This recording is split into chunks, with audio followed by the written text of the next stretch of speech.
সবার কি খবর? সবাই কেমন আছেন? Hi everyone. আশা করবো সবাই অনেক বেশি ভালো আছেন, কিন্তু আমি ভালো নেই। আমার কথা শুনে আশা আশা করবো আপনারা বুঝতে পারছেন যে আমি কেমন অসুস্থ। আসলে সর্দি এত ভালোভাবে লেগেছে যেটা বলার মতো না। আর আম, আমি এখনই আমার গতকালকের ব্লগটা আপলোড করতে যাচ্ছিলাম, তো আমার ফোনে স্টোরেজ ফুল হয়ে যাওয়ার কারণে আসলে ব্লগটা আর আমি এক্সপোর্টই করতে পারিনি এডিট করার পর। তো আসলে আর উপায়ও ছিল না ডিলিট করা ছাড়া, কারণ এটা আমি এক্সপোর্ট করতেও পারবো না যেহেতু এনাফ স্পেস নেই। তো আমার আর ব্লগটা এক্সপোর্ট করা হয়নি, আর আজকে আপলোডও করা হচ্ছে না ব্লগটা। মনটাই খারাপ হয়ে গেল। তো এই আর কি, নেক্সট ডের জন্য আবার ব্লগ শ্যুট করা শুরু করে দিয়েছি। সকালে কিছু শ্যুট করেছিলাম, সেগুলো এখন ক্লিয়ার করে ফেলতেই হয়েছে, আসলে কিছু করার নেই আর। তো সবাই দেখতে থাকেন আমার ব্লগ, আজকে কি কি করি। আর বেশ ভালোই সর্দি লেগেছে, চোখ মুখ দেখে আশা করি বুঝতেই পারছেন।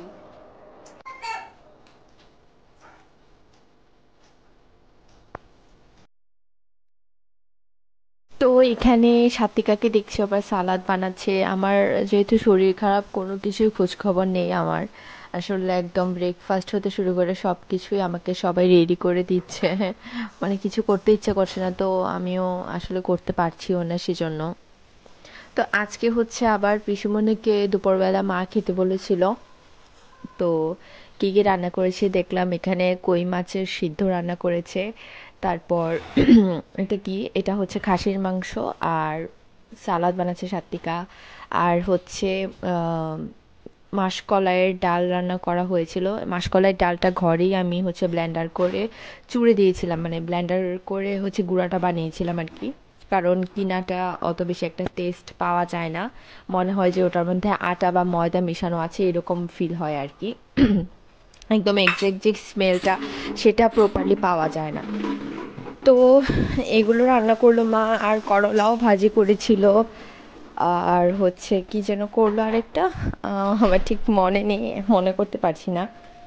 তো তারপরে ভেবেছিলাম স্নান করব না, আলসেমি লাগছিল, বেসিক্যালি আলসেমি লাগছিল, স্নান করতে ইচ্ছে করছিল না, সেজন্য ভাবছিলাম করব না। কিন্তু আসলে পরে মানে ভালো লাগছিল না, একদিন স্নান না করলে মানে একটু কেমন যেন লাগে, স্নান করলে ফ্রেশ ফিল হয়। তো সেজন্য আবার স্নান করেছি। আবার এখানে দেখলাম যে গাছের পাতাগুলো শুকিয়ে ঝরে ঝরে পড়ে যাচ্ছে। আহ, এখন তো শীত, তো এটা তো পড়বেই। তো দেখতে ভালোই লাগছিল। প্রত্যেকটা সিজনের আসলে আলাদা আলাদা কিছু বৈশিষ্ট্য আছে, এগুলো ভালোই লাগে। আমরা যখন ছোট ছিলাম, তখন প্রত্যেক দিন দুপুরবেলা খাওয়ার পর মা আমাদেরকে, আমাকে আর আমার বোনকে কমলা দিয়ে ছাদে পাঠিয়ে দিত। বলতো যে রোদে বসে বসে কমলাটা খেয়ে আয়। কারণ বাচ্চাদের তো রোদ লাগালে দেখা যায় যে সর্দি কাশিটা একটু কম হয়, সর্দি কাশি হওয়ার চান্সেস কম থাকে, বা সর্দি কাশি থেকে বড় কিছু হওয়ার সম্ভাবনা থাকে না। সেই জন্যই আর কি আমিও এখন ট্রিপকে এমন করি, জানালার পাশে রোদ থাকতে বসিয়ে দিই বা ছাদে নিয়ে কিছুক্ষণ রেখে দিই, ছেড়ে দিই স্নানের পরে। তো তারপরে স্নান টান করে আসলাম, এখানে পিসিমণি আর মা বসেছিল। আমি বলেছিলাম যে তোমরা খেয়ে ফেলো, আমার লেট হবে স্নান করে খেতে। আর তেমন আসলে মুখে রুচিও ঠিকঠাকভাবে নেই আমার। তো বলেছিলাম, আসলে তারাও খায়নি, তারা বসে আছে একসাথে খাওয়ার জন্য। তো স্নান করে এলাম, তারপর এসে ভাত খেলাম আর কি, সেটা আর দেখাইনি। তো তারপর ত্রিশ তো অনেক বেশি দুষ্টামি করছিল। আমি বলছিলাম ঘুমানোর জন্য, ঘুমাচ্ছেই না। এখানে করতাল এনে করতাল বাজাচ্ছে, আবার আমি ভিডিও করছি দেখে ক্যামেরায় ধরছে। এই তো এমন করেই চলেছে। আবার পিসিমণি আমাদের পাশে শুয়েছিল ঘুমানোর জন্য, পিসিমণিকে ঘুমাতে দিচ্ছে না। সাত্বিকাও সাইডে ঘুমিয়েছিল। তো এই তো এইভাবেই চলতে থাকে ওর। আজকে আর তেমন কিছু দেখাইনি, করিও নি। আর আগের দিনের ব্লগটাও ডিলিট হয়ে গেল, তো সেজন্য আহ, আর আজকে দেখানোর মতো কিছু ছিল না তেমন একটা। তো এই তো জিভ দুষ্টামি করতে করতে পরে দেখলাম যে নিজেই আমার কাছে এসে শুয়েছে, শুয়েই একদম চোখ বন্ধ করার সাথে সাথে ঘুমিয়ে পড়েছে। ওকে আর ঘুম পাড়িয়ে দিতে হয়নি। এই তো।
তো চিফ তো এভাবে ঘুমিয়ে আছে, এখন ওকে না মানে নাড়তেও পারছি না, সরাতেও পারছি না। এখন সরাতে গেলে ও আবার উঠে কান্নাকাটি করবে, জিদ দেখাবে।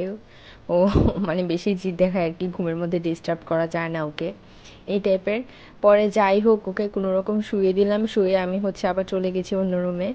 কারণ এত মানে এভাবে করে আসলে আমি শুয়ে আরাম পাই না, এত মানুষ একসাথে।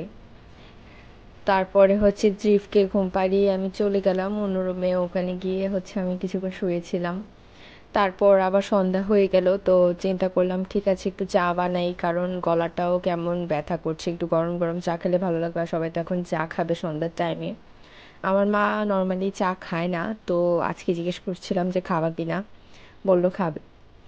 তো মার জন্য আজকে চা বানালাম।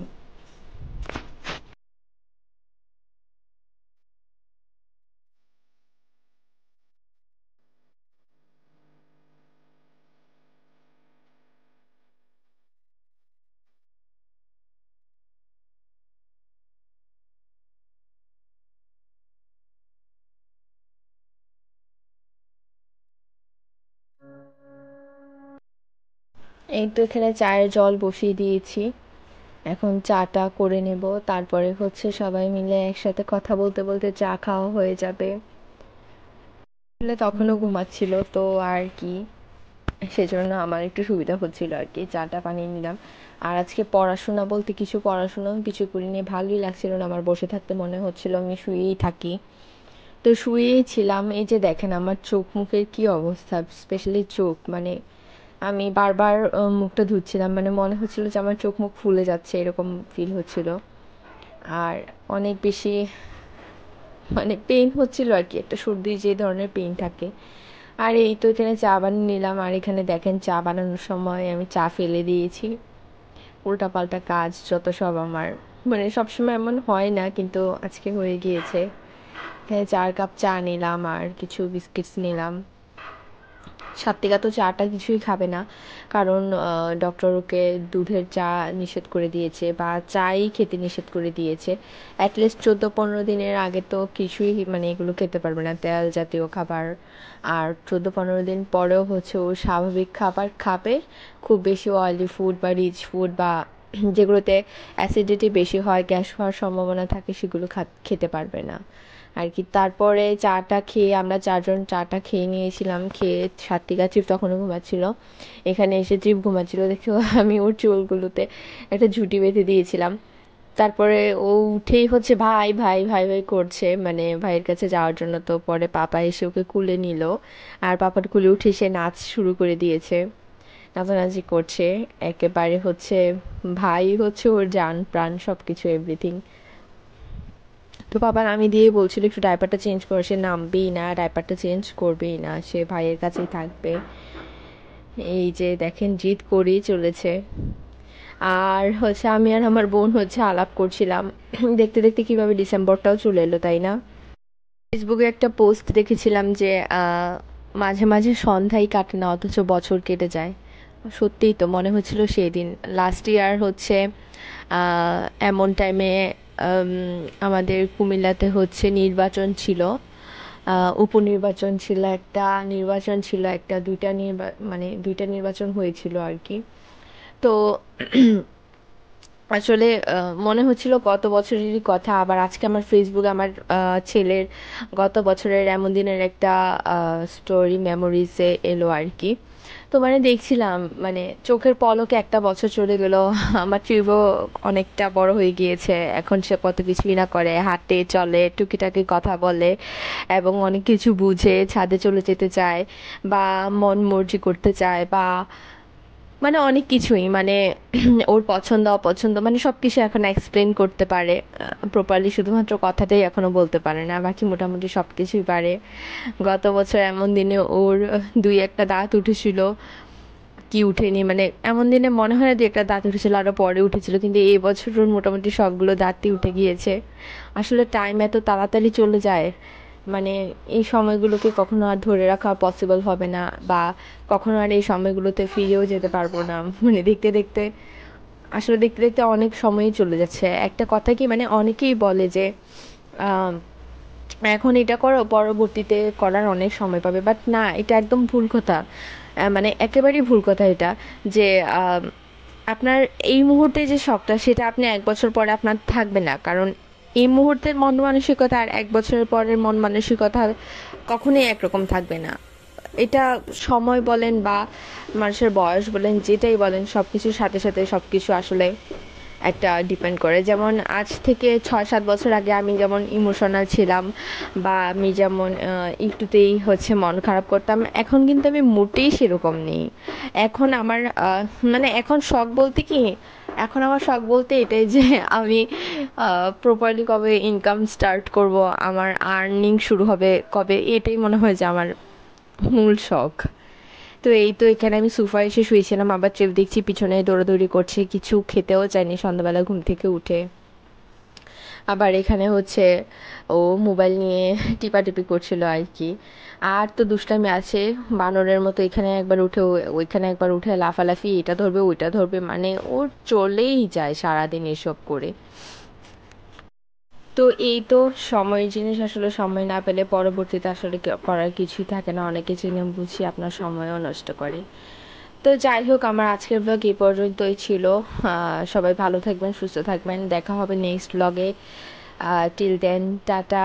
নেক্সট ব্লগ দেখার আমন্ত্রণ রইল আপনাদের।